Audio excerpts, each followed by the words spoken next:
Mınan ilk kıl savapынан tutup salıştı. Mınan bölüştürseniz жақсырақ. Mına biron özünün dıyqançılığını alып kelip satqanга akısı var da. Nerdegiler bazardagılar çoğu savapынан tepkilep tutup salıştı. Ушул окуяны көрүп пайгамбар саллаллаху алейхи вассаламдын доорундағы эки окуя эске түштү да. Меккедеги капырлардын кысымынан мусулмандар Мадинага көчүүгө аргасыз болот. Мадинага көчүп барганда мухажирлердин абалы чынында оор эле да.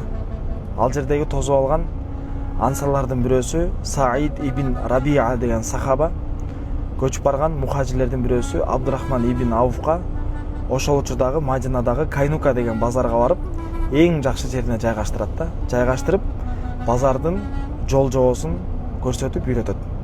Анан ошол жерден Абдурахман ибн Ауф май сатып, быштак сатып соодагерчилигин баштап, учуру келгенде Мединадагы эң бай соодагерлердин бири болот да. Дагы ушул сыяктуу бир окуя болгон. Бир сахаба өзүнүн соодасын кылып жаткан да. Анан ошол керектүү нерселерди салып жатып, анан токтоп калат да. Анан алып аткан адам түшүнбөй калат. Эмне болду десе, бүгүн мен соодамды кылып бүттүм дейт да. Мага жетишерлик өзүмө үй бүлөмө жете турган сооданы кылдым дейт да. Менин жанымдагы кошуна таптакыр соода кыла элек, анын дагы үйүндө күтүп аткан балдары бар дейт да. Эгер туура көрсөңүз, ошондон барып соода кылыңыз деп, баягы соода кылып аткан адамды таң калтырат да. Ал адам барып анан кошунасынан соода кылып, кошунасы дагы абдан ыраазы болуп, экөө тең ушундай сөздү айтат: сага жазылган ырыскы мага кетип калышы мүмкүн эмес, мага жазылган ырыскы сага кетип калышы мүмкүн эмес дейт да.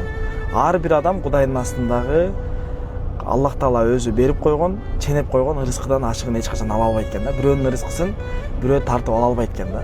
Ушул нерсени түшүнүшүбүз керек экен. Ушундай керемет окуялар болгон, алардын аң сезиминде, жүрөгүндө ыйманы өзгөчө болгон да. Алар түшүнүшкөн, бирөөнүн соодасын бирөө тартып албайт да.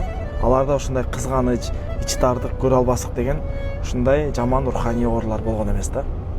Эми ошол пайгамбарыбыздын доорундагыдай адамдардын калыптанган мүнөз сыпатына биз дагы аракет кылсак, бул жашообузда дагы береке болот экен да, достор.